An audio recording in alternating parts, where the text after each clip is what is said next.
I'm Michael Smith. I do work for Bartlett Tree Experts. My territory is specifically Grapevine and Colleyville. That's it. So I'm really good with Grapevine. I assume most of you live in Grapevine. If you can, everybody raise their hand. Great participation. Woo! Everybody raise your hand. If you feel like you can identify lots of trees, identify lots of insects, will you please keep your hand raised? Okay, that's perfect. Everybody should learn something at least simple today, okay? They said I only have an hour. Let me just put this out. If you can keep using it, they'll need it. Okay, we'll leave it. What I can do is move. They said I only got an hour. So we're going to go fast. We're going to go real fast. I'm usually not very fast, but we'll try. Okay, we're keeping trees healthy. You're in front of the slide. Oh, sorry, thank you. The most important thing that we're going to start with. If you get the tree healthy to start with, it is more resistant to insects. It is resistant to drought stress. It can be resistant to the freezes, the ice storms, diseases, everything. So if we can just start by having a healthy tree, that's the best route. Okay? So I'm going to show you a couple things just to look for on your trees. Hopefully, after the talk, you go home, maybe you don't see anything. That's perfect. If you do see something, try to address it, because an insect attacking a tree, that's one stress. A drought, that's a second stress. A freeze, now we're at 3 stresses. Usually when I see a tree that dies, it's not from one thing. It's an accumulation of things.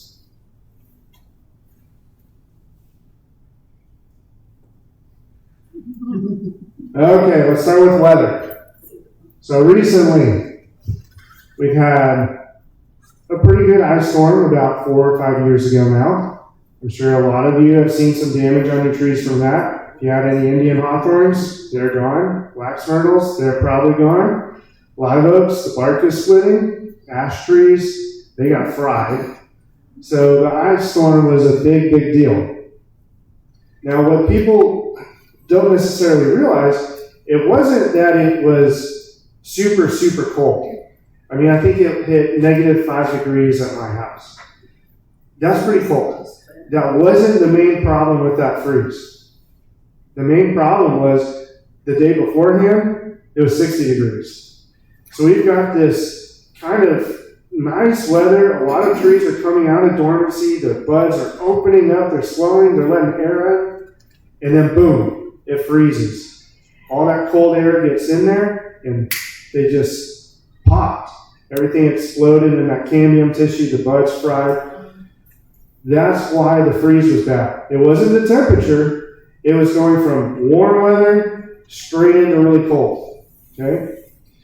Now, 2 years ago, we had another freeze. A little bit different. It was pretty cold. It was in the 40s. And then it went really, really cold into freezing temperatures. That's why we didn't see as big of a problem on most of the trees. The trees kind of were still dormant. Okay? And then droughts. So 2022, 2023, last year, super, super hot, super, super dry. This is the main thing I want you to remember. If the heat index is over 95 degrees, the tree is closing its stomatas, which I'll get to. It's like a door in the leaf. Okay, that's what lets air out and sucks water. Okay, so if it goes over 95, the tree stops pulling water up.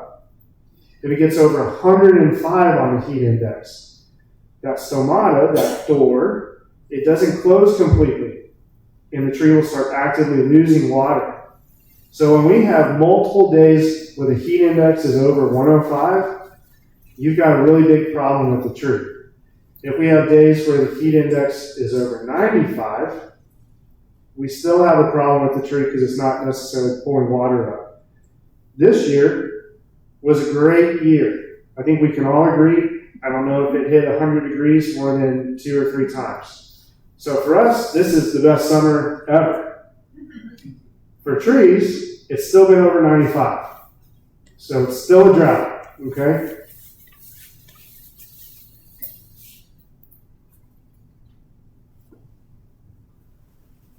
All right, so we got our little triangle here. This is where I'm going to show you. If you've got really bad weather, say we've got an insect or a disease, some kind of fungus, or we've got a tree that's just stressed because it has a nutrient deficiency. That's 3 stressors, and now we've probably got a tree that's in really big trouble. Okay? So it doesn't just be one, it's all 3 of them all at the same time. Okay?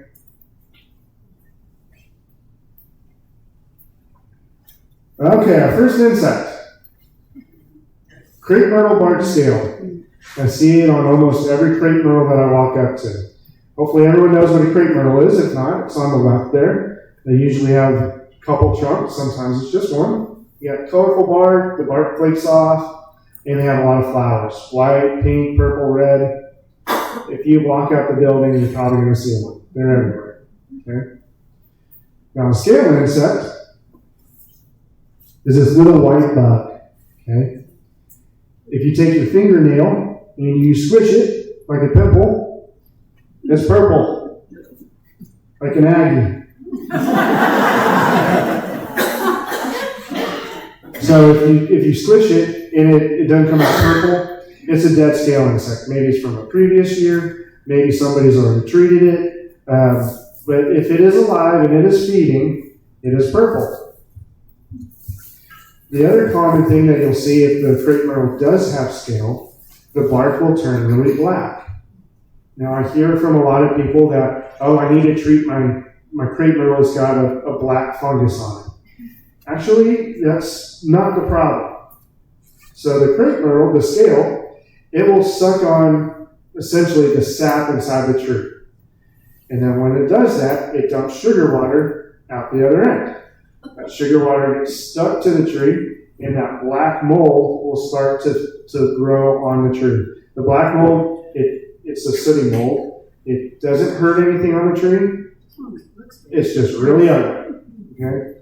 But it's a great indicator you've probably got scale insects. A couple interesting things with scale. Ladybugs like to eat them. So if you got ladybugs, that's great. Ants, like everybody, love sugar, including sugar water. So they will actually protect the scale insects and defend them from the ladybugs.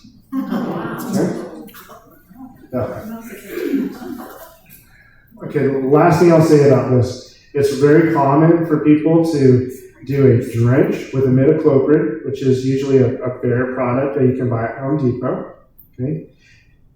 I'll say that's fine because it's technically legal in Texas. A lot of states are making it illegal, and the reason for that is bees. So if you do care about the bees, you want to protect them, I would suggest not using the drench with imidacloprid. Okay?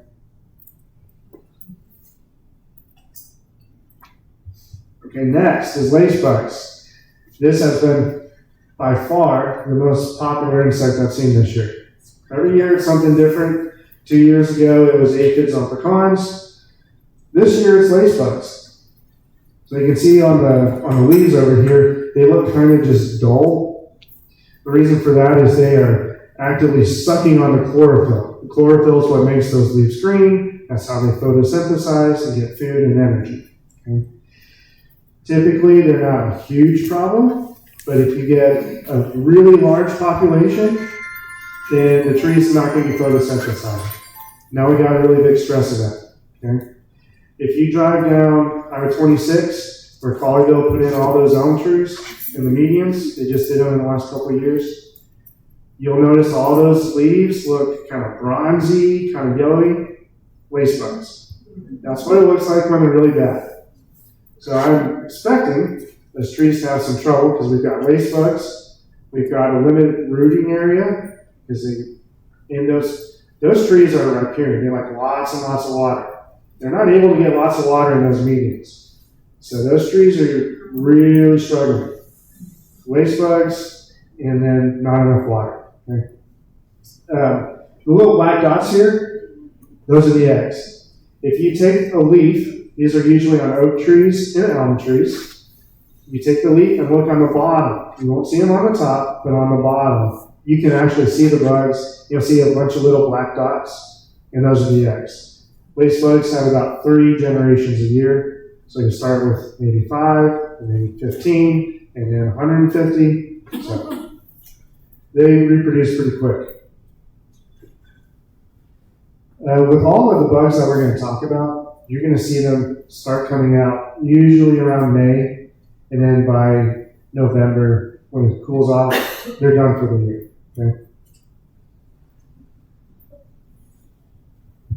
Okay, spider mites. This is another fun one. They are tiny. You cannot see them typically with the naked eye. The way that I like to look for them, I'll take a piece of notebook paper, I'll take those leaves, and I'll just start slapping it on the paper. And then you'll see these tiny little black dots just scurrying around on the paper. Okay? They can be on the top of the leaf and the bottom of the leaf, but you pretty much have to get a microscope to see them. That's why that white paper works really well, because they're usually pretty dark. They feed on the nutrients in the leaf. So it's not exactly the same as lace bugs, but it has the same result where the leaves become dull, they're not photosynthesizing, they're not creating energy. Unfortunately, spider mites are a lot harder to control. That has to be a spray. It's really hard to treat them at the start of the season. You almost have to wait for them to be a problem and then treat it. Whereas the lace bugs and the next insect, aphids, you can actually treat them early in February or March and get control all through the year. But spider mites, you can't.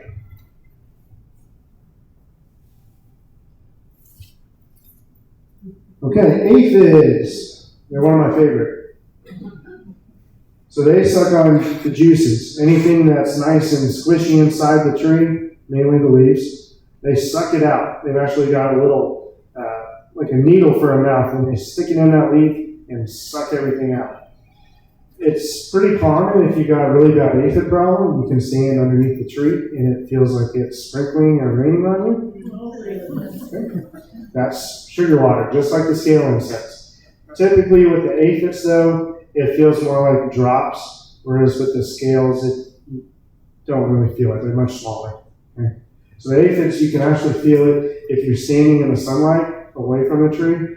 It'll look like it's sprinkling, especially if it's really sunny outside. So they can come in little black dots. They'll be red sometimes. Around here, most of the time, they seem to be kind of yellowish green. Not sure why. There's thousands of species. They can be really nasty. I don't think they're as big of a problem as lace bugs and spider mites from a health standpoint, but they're definitely gross. And they will come back every year once you get them. So if you got them, try and treat it. Hopefully the next year you're clean and they don't come back.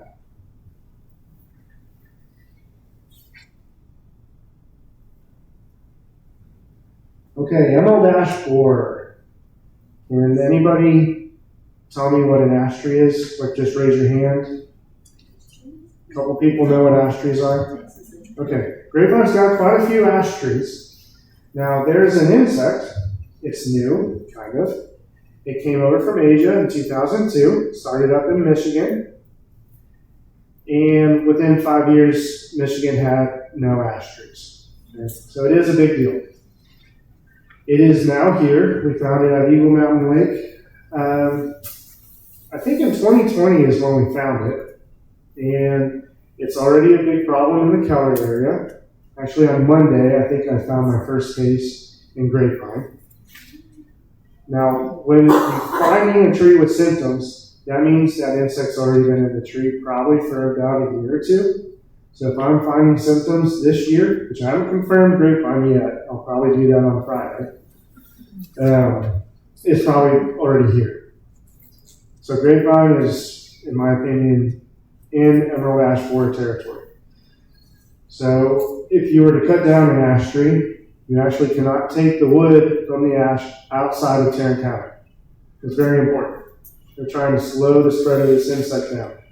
There is a treatment. You can inject your tree. The injection lasts for 2 to 3 years. If you're smart and you inject it in May, it lasts for 3 years. If you do it outside of that, it's probably 2. Okay. So,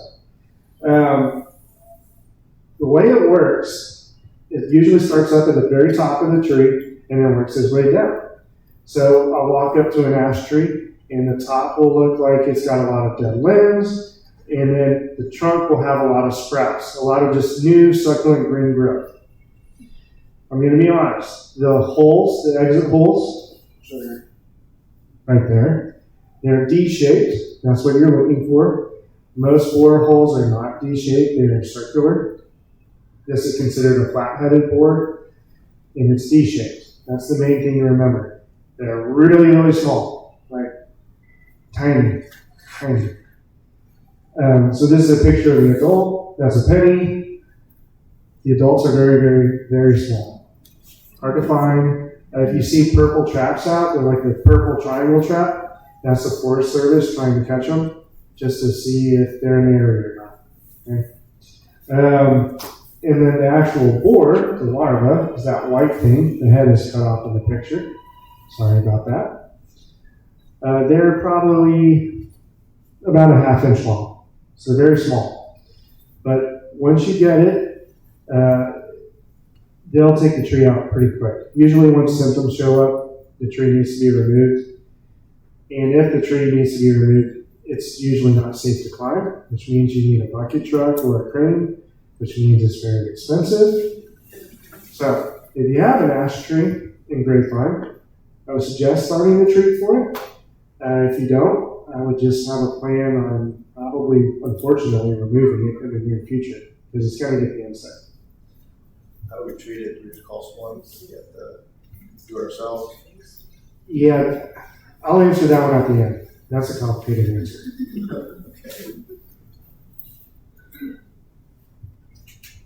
Okay, this is another good one. This is called hypoxylin canker. Everyone know what post oaks are? It would be our native oak tree. The leaves make a cross. Okay. This is pretty common with them. It's usually gray, although I do see it looking kind of brown as well.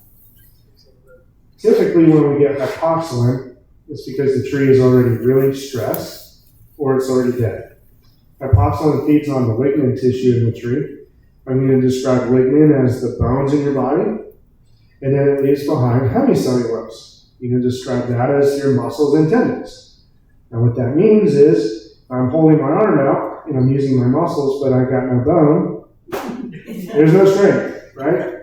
So when we have a tree with hypoxylin, they're typically dangerous, and if you start seeing it, I would suggest having that tree taken out within about 6 months.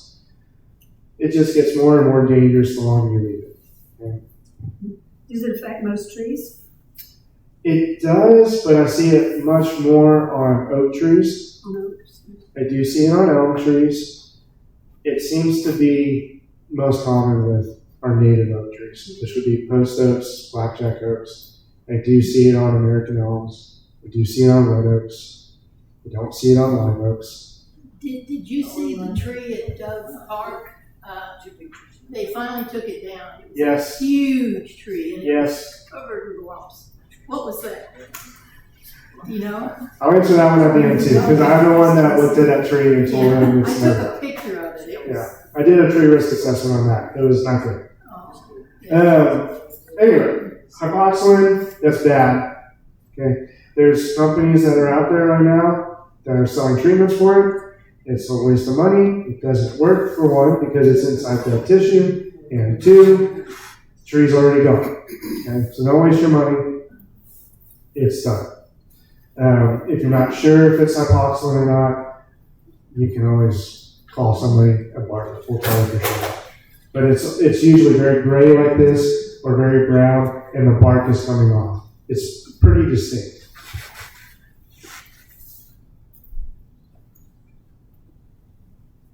All right, the next common problem I see is root flares. That picture on the bottom, Everybody see how it looks like a telephone pole underground?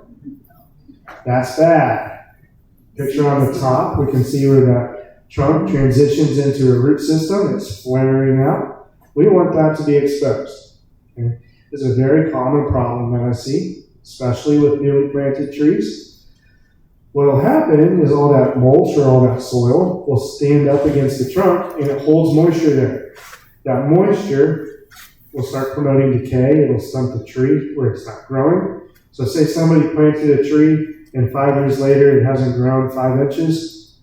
It's probably just too deep. Pull that mulch back, and if it's not too late, it'll start growing real fast. Okay? That's a big problem. The other thing, if it's too deep like that, you'll have roots grow up to try and get oxygen, and as they do that, they end up wrapping around the trunk of the tree. And we're all thinking, okay, well, it's just part of the tree. Well, not exactly. It ends up acting like a boa constrictor, and it suffocates the tree. So if you do see roots that are growing around, typically we want to try and take them off. Sometimes they get too big to take off, like they were left too long, and we just have to leave them alone. Somebody was talking to me about Chinese pistache. Chinese pistache is the most common tree I see with girdling roots.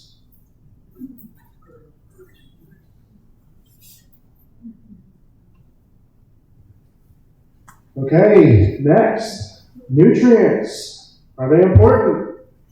Yes. Yes, great answer. That one. All right, I want everyone to picture going out into the forest. We're camping, hunting, fishing, whatever we're doing. But there's no grass. Nobody's been raking the leaves up. Nobody's picking the sticks up. All those leaves, all those sticks, they decompose and they create nutrients for the tree. Well, I would guess most of y'all rake your leaves up, pick the sticks up, and put grass down, and care a lot about your grass. Okay? The grass is just uptaking the little bit of nutrients that's there, and over time it leaves the trees very depleted. So, fertilizing is important. There's lots of ways to fertilize. If you're fertilizing your lawn, it's usually with a urea nitrogen. Unfortunately, urea nitrogen only lasts for about 2 weeks in the soil. So not probably the best option for trees, plus the grass is going to steal it all away before it gets to the trees. Okay?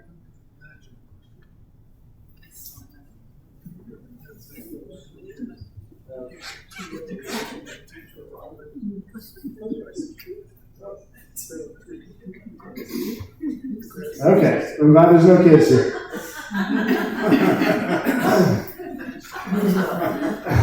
So, one of the things that I do is I do fertilize trees. I use a slow release fertilizer. It lasts in the soil about 4 to 5 months.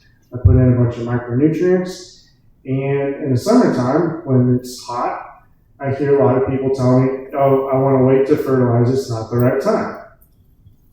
That is because you do not fertilize with that urea lawn fertilizer when it's really hot. It's a salt-based fertilizer, and it will end up burning the grass. Okay? If you're using a slow release, it does not do that. Okay? Now, I don't think we've gotten to the slide yet, but when we're in a drought, there's a lot of things that can impact the tree and how it deals with the drought. One of the main nutrients is potassium. Potassium helps with that stomate. Remember we talked about the stomate being a door inside the leaf that opens and closes. Potassium is what makes that stomate close. So if our tree is deficient in potassium, it's not getting a good seal, it's losing water through the stomate when it gets over 95, and it's going to have a lot more drought stress. So if we have that problem, we should add potassium in the summertime. Okay? So if somebody tells you not to fertilize in the summer, you can be specific and say, yeah, don't fertilize your grass with that urea cheap nitrogen. But if you need to fertilize your trees with good quality products, definitely do it. Iron and manganese, that's at the very bottom, Fe and Mn. Specifically in grapevine, your soils are very alkaline. So say you take a soil test, it will probably have a really good amount of iron and manganese. The problem is the pH of the soil. Because it's so alkaline, it ties up that iron and manganese, where the tree just can't access it. Okay? So, to fix that, we do fertilize with iron and manganese, but it needs to be a chelated version. That's very important. If you go to the store and you just get a cheap thing of iron and manganese, it's probably not chelated. So you can add it as much as you want. The tree still won't be able to access it. Chelated is spelled with CH, by the way. So if you're seeing that with like azaleas, it's a real common problem. Your azaleas will look kind of yellow. The veins will be a dark green. The margins are yellow. It's an iron and manganese problem. Make sure it's chelated. The next thing I'll say about the chelates, if you fertilize with chelates in the summertime when it's hot, you will blow every leaf off the tree. I can promise, I have done it. It is really bad luck. So if you're fertilizing specifically for iron and manganese with a high pH soil, don't do it in the summertime. Spring and fall.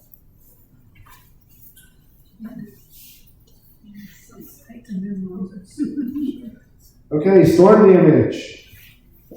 Grapevine's had quite a few storms here. Last year was a really good one. Most of the trees I saw the damage on was a tree that hadn't been pruned in a while, and it was really heavy. So when I go out and I look at pruning, I look at branch structure, I look at lots of things, but one of the main things I look at is weight. So most people want me to raise a tree, and they want me to raise it to get more sunlight for the grass. That's great. I'm raising the tree to get the weight off. Okay? And when I'm doing that, I'm hopefully preventing split trees like this.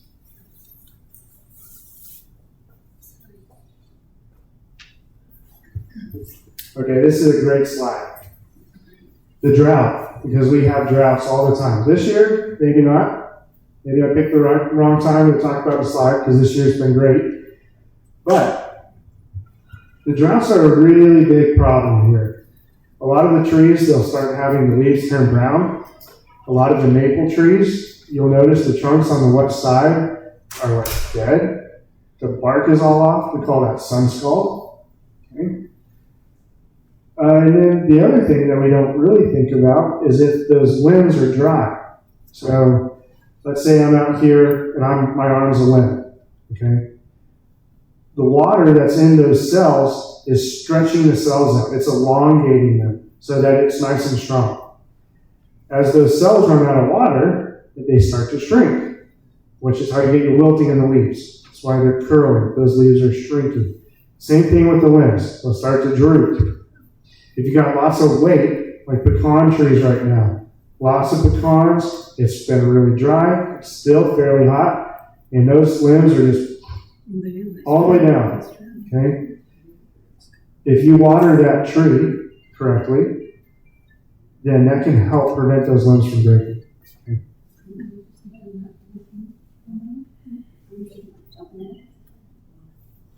All right, this is a question I get asked a lot. When do I water? How much do I water? That's a complicated answer. But I got some simple answers. Okay? If it's in the spring and we're getting rain, you shouldn't have your irrigation system on. Okay? Can you? Maybe a little bit. But you run some serious risk of overwatering. The most common problem I see on properties is overwatering. See it twice a day, every day. Now in the summertime, when it is hot, you can still overwater, but it's really hard to do it. I've met some people that were capable of it. But it's pretty hard. In the summertime, as far as trees go, not grass, your irrigation is fine. Your irrigation's only going to get about the top 1 to 2 inches of soil wet. When we think about trees, we're focusing on the top 24 inches. Irrigation is not impacting your tree very much. Okay? So, with our trees, in a perfect world, which we don't live in, you would take your water hose, you would go put it by the trunk of the tree, and you would soak that tree 1 time a week. Okay? If it's a newer tree, or certain species, like magnolias here, I might say twice a week. But for most bigger, mature trees, once a week, we want to soak it. Next question, how much? That's a tough one. We have some tables, or some math tables, and I've got one on my phone, so if you need it, I'm happy to text it to you. But if you take the diameter of your tree at 4.5 feet, it goes into a measurement, and it'll tell you the number of gallons. So say you've got a 30-inch tree, which is very, very, very large. It takes like 400 gallons a week. Okay? Say we got a 15-inch tree, which is not very big. Most of our trees are probably about 15 inches. It's taking like 50, 60 gallons a week. So a lot less. Now, the next question I get asked a lot. I turn my water hose on. How long do I leave it running to get to 50 or 60 gallons? The average water hose at full blast is about 5 to 6 gallons a minute, and everybody's different. But if your tree is on a slope, or say it's in clay, that water's not going to percolate down very fast, so you can't have your hose at full blast. If it's even ground and it's sandy, you probably can. But let's make the assumption that you're in clay or you're on a slope, you got to turn it down. The easiest way to figure it out, you take an empty milk jug, time how long it takes to fill the jug up, now you've got your rate of flow, you just multiply that times however many gallons, okay? But yes, just once a week in the summertime, if it's spring, fall, which we're almost there, and wintertime, perfect world, you're not watering at all, okay?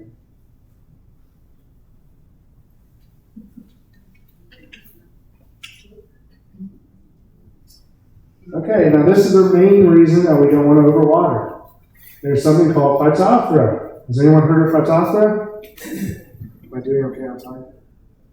Okay, phytophthora is a root rot. It feeds on the little hair-like roots. Those are the ones that uptake our water. They uptake our nutrients. Doesn't really affect the big structural roots, so our tree's not going to fall over if we have phytophthora. But it won't be able to take up water. Usually the tree is getting phytophthora in the spring when it's really wet. If you look at phytophthora, which is a fungus, under a microscope, it actually has a tail, and it swims.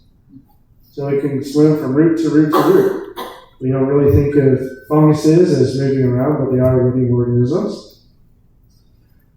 Now, you won't see the damage in the spring because it's still wet. The tree is still pulling up water. But now it's hot, now it's dry in the summertime. The tree has to work to find its water. It doesn't have the root capacity to do that. And the tree will often just turn brown over the course of about 1 to 2 weeks. It's usually a really big shock. I usually get called out to look at a sick tree, and I end up looking at a dead tree. That is from overwatering. So if I catch you overwatering, we can do root rot treatments, try and kill active phytophthora. But a lot of times we catch it after the fact, and now we're treating the other trees to see if we can save them before they croak. Okay? So, overwatering, don't do it.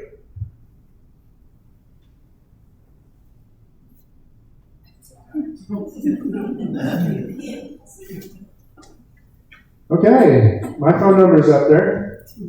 Don't abuse it. I have a family. I have 3 kids and a wife. But if you need help, you can, of course, give me a call or shoot me a text. Does anybody want to raise their hand with a question? Tell me about the emerald ash borer. How do I treat preventatively for that? Okay, emerald ash borer. Remember we talked about imidacloprid and imidacloprid affecting the bees? You can use imidacloprid on emerald ash borer. It's not the greatest fix. There's some arguments about whether it can be used preventatively or not. Basically, as the borer goes into the tree, it may take some of it up and it may work. And if it is already in the tree and it's actively feeding, it's not taking that product up. We use a injection method, and we use an amectin benzoate. You want to look that up. It's pretty expensive. You usually buy it in a liter bottle for about $1,500–$1,600, and then the injection equipment is another $8,000. So most ash trees cost around $250 to inject. It lasts for 3 years. But if you wanted to try imidacloprid, you can. That's a very cheap product. You can buy a gallon of imidacloprid for $120. And you're probably only using 20 ounces per tree. So it's really cheap, but it may not be the best option. And ivermectin benzoate competitive. Yes. Next question. Yes. So when is the best time to have the trees trimmed with the dead leaves on the tree? If it's dead limbs specifically, anytime. Doesn't affect the tree at all. Okay. That is a good question though. Has anyone here heard of oak wilt? Okay, congratulations, Grapevine. You do not have oak wilt. If you think your tree is dying and you think it's oak wilt, it's 99%, it's not. I've never seen it in Southlake, Colleyville, Grapevine, Hurst, Hewlett, Bedford, Keller. I've taken samples for it. They've all come back negative. We've got it in Fort Worth, but we don't have it here. If we did have oak wilt, they would want you to prune trees, specifically red oaks and live oaks, when it's really hot or really cold. I'm sure one day we will have oak wilt, but we don't have it right now. And we may not have it for 50 years. So. Yes. My crepe myrtles have like spider webs and what is that? Okay, she said her crepe myrtles have spider webs. Spiders typically will feed on our bad insects. So the webs may be really ugly, but they're probably eating something that you don't want. A lot of times it may just be a symbol that you've got a bad insect and you do want to treat for something, but it's not going to be for the spider. Well, these are kind of little bag-looking things. Do you know what I'm saying?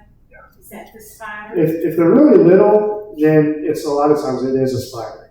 If they're kind of big and they're taking up an entire branch, it could be something different. It could be like fall webworm. I very rarely see that on crepe myrtles. I see it on ash. I see it on pecans. I see it on hackberry. A couple of years ago, Grapevine had a really big problem with hackberries and caterpillars.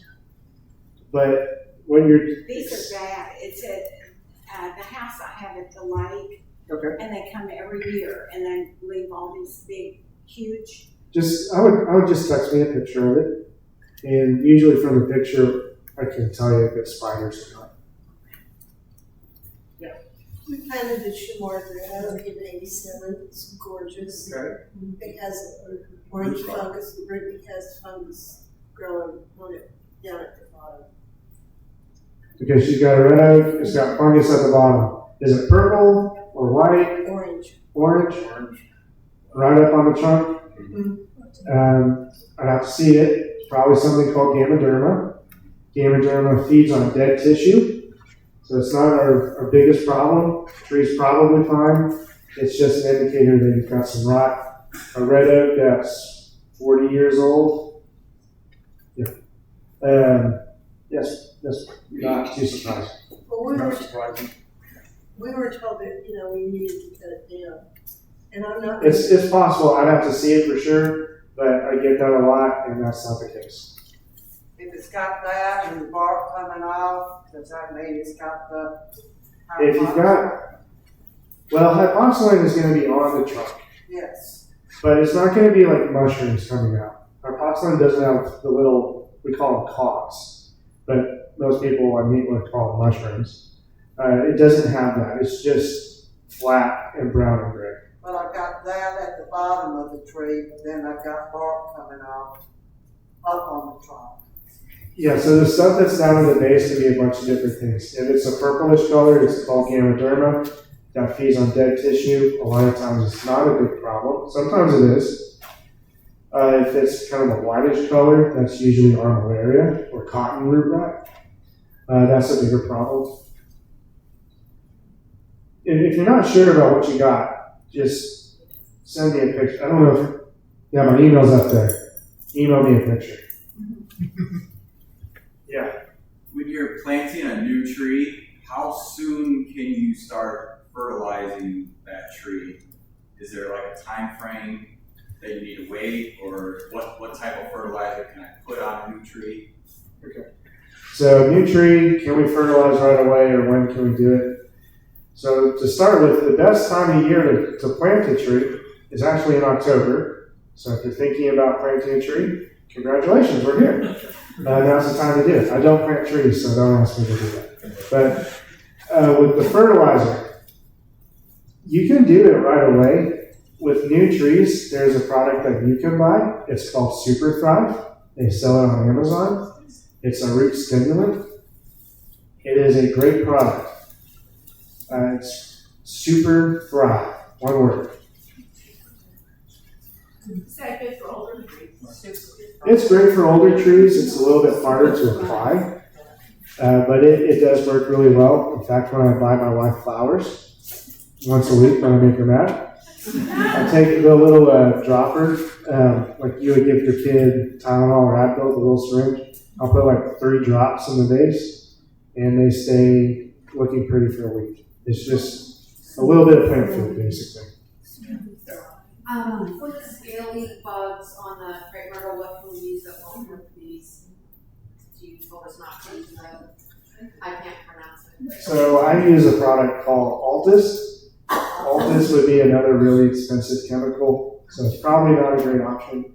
But if you want, you can use dormant oil sprays, horticulture oil, which is essentially mineral oil, mineral water. You can also use Dawn dish soap. The problem is you got to get it all the way around. So the Dawn dish soap will create a film over the back of the insect. Their breathing orifice is actually on their back, and they will suffocate. The nice thing about using something like the Dawn dish soap or dormant oil are beneficial insects like ladybugs. Their breathing orifice is actually on their chest. So you can spray it, kill the bad bugs, not kill the good bugs. Fertilizer for mature trees, any recommendations? I'm going to really, Liquid granular? yes. If you have drip irrigation, granular is a great option. I do tend to like liquid better. I really like it if you push the probe in, and then that will aerate the soil and blast everything apart. But again, for homeowners, we don't always have the tools to do things the way I would want in a perfect world. But granular is also an option. I have 2 questions. First, okay, so if we just planted a new Japanese maple, and what we did was at the trunk, you make the little bowl to put the water in. But the water just sits there and takes a long time to drain, which I'm not understanding why. You put like a red volcanic sand is what the garden torch was put in it, but does your company have a program that they'll come out and treat your trees and check them and do all those kind of things like twice a year or something like that? Yeah, so if you're in grapevine, you're going to be using me. I do things a little bit different than the company would. I don't just put things in a program.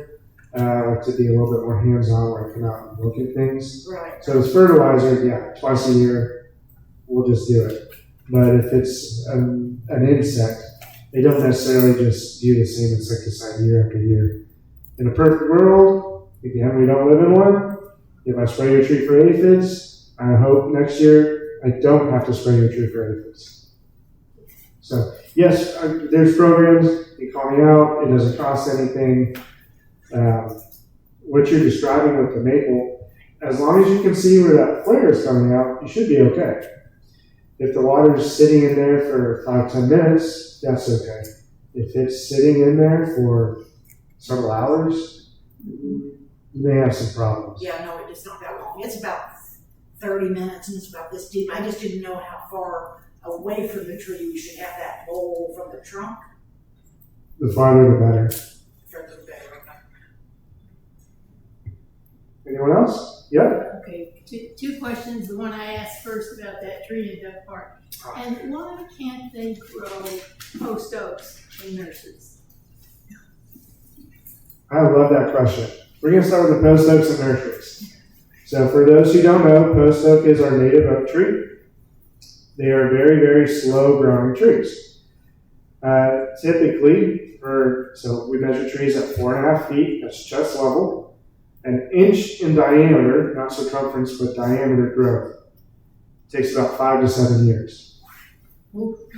So let's say we've got a 20-inch tree, which again is not big. That's a 100-year-old tree. How many trees, like the one that was at Dove Park? How big was that tree? Oh God, it was huge. It's 38 inches. Yeah. So 38 times 5, somebody else can do the math for me. That's an old tree. What was wrong with it? Oh, I have pictures. It had these monstrous lumps all over it. Yeah, those are called conchs. Not conchs, burls. And they're actually worth a lot of money. I did not remove that tree. I was called out to consult on it. But the problem with the tree, it had significant decay. So when we look at the tree's decay, which there's a couple of ways, the outer 30% of the diameter all the way around the circumference. That's where all your strength comes from. So if we get to about 50% decay along the circumference, that tree needs to be removed. That tree was well beyond 50%, and then instead of having 30% of strong tissue on the diameter, it was at I think it was at 18%. So it had to get removed. So 38 times 5 is 190. Yeah, so on the low end, 190-year-old tree. Okay, and the first question. So you could grow post oaks in nurseries, but it's just that they take so long to grow. Most people don't want to mess. Right. So if we think about the typical tree that you buy, if it's 2 or 3 inch caliper, that caliper is measured at the base. That's probably a 4 or 5 year old tree. If you were doing the same thing for a post oak, it would be a 10, 12 year old tree. Nobody's got time for that. You can't make any money. Okay. My office is actually doing a study right now where we're trying to graft post oaks to bur oak root system to see if it speeds it up. Because somebody's got to do something, or they're all going to be extinct. We're in the cross timbers and we're losing our. Yeah, post oaks are really cool. If you go to Dallas and Fort Worth, you may not see them. They're right in between. We got this nice sandy loam here. They love it. Mm-hmm. They do not like clay. They don't like lots of water. They're a really cool tree. They're also not susceptible to oak wilt. Yeah. Any more questions?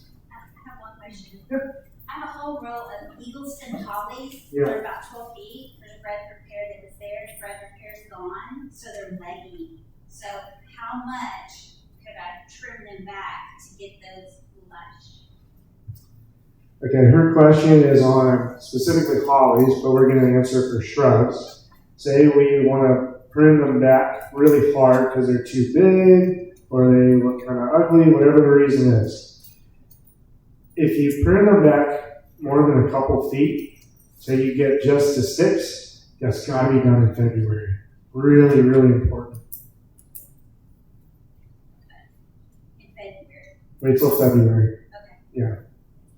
And just be prepared. They may look pretty rough for a couple of years. And you're opening them up to a lot of sun.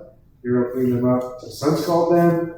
You run a risk of losing them. So it is risky to prune back hard, but your best chance is doing it in February, right before the growing season.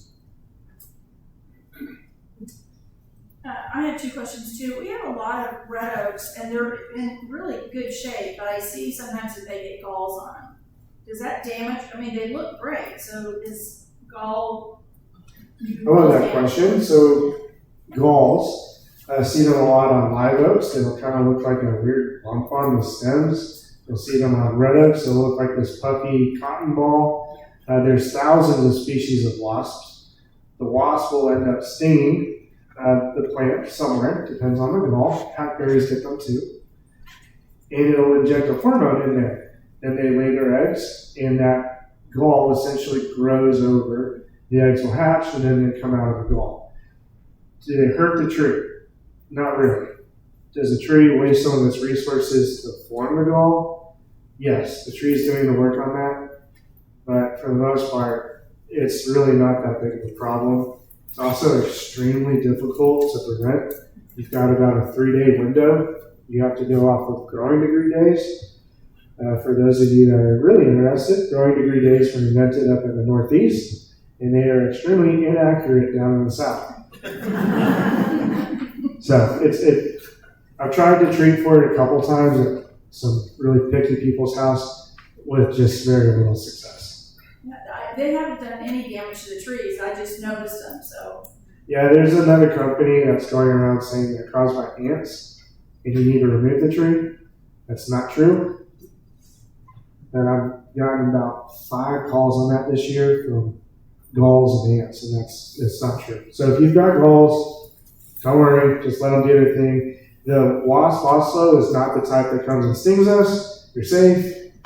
Sometimes they're even beneficial and will eat the insects on the tree, so just leave them alone. This was a massive acorn year. This spring was a massive flower year. Yeah, so this year we've had great growing conditions.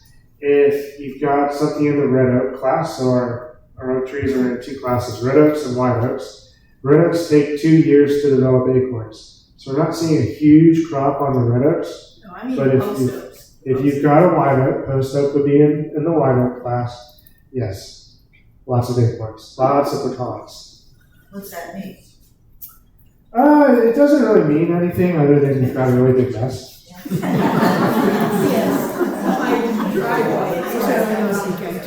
do you determine if you can save a tree before it is dead? Or how do you determine? It depends. I have to look at a number of things, and then I just make pretty much I try to state the facts. Like, hey, I don't feel very good. I give it a 50% chance of living. Do you want me to try and treat it? Or, oh, this isn't a big deal. Let's treat it, and the tree will just keep moving. It just depends. Your question regarding watering trees. So if I have 2 mature 70-plus-year-old live oak trees in my front yard, I've never watered them. I thought once they were that old, they're pretty much. Yeah, so when we water trees, certain trees need more water. American elm needs lots of water. Ash trees need lots of water. Pecans and American elm. Live oaks are more drought tolerant. Post oaks usually don't want any water. So a lot of it depends on the species. If you notice in the summertime, the tree is dropping leaves. That's the tree saying, hey, I don't have enough water to maintain all these leaves. I'm going to respond to that stress, and I'm going to drop some leaves. Don't freak out. The tree's doing what it's supposed to do. It's reacting. But that's a great indicator to you that you may need to put some water on it. And how far away from the trunk do you put that hose? Like a foot or right at the trunk? So I tell people to stay close to the trunk because we know we have roots there. The farther away you get from the trunk, the less likely you know if there's a root there. So just stay close to the trunk. If you've got a really big tree, that water will start to move out because you're having to put so much water on it. But we know we've got roots right there. The tree will find it and uptake it. Okay, thank you. I don't have a question, but I do have a piece of information. Okay. We lost an ash 4 years ago. Okay. I'm not in Grapevine, but I'm right on the edge of College off 26, and it was ash borers. So it's here as of at least 4 years ago, because the whole tree, the whole top, exactly like we said, went down, and we could actually see the bugs all over it and all the little holes. Yeah, it's here. So grapevine, I think I found my first one on Monday. So we're gonna go and investigate a little more. I don't climb trees anymore.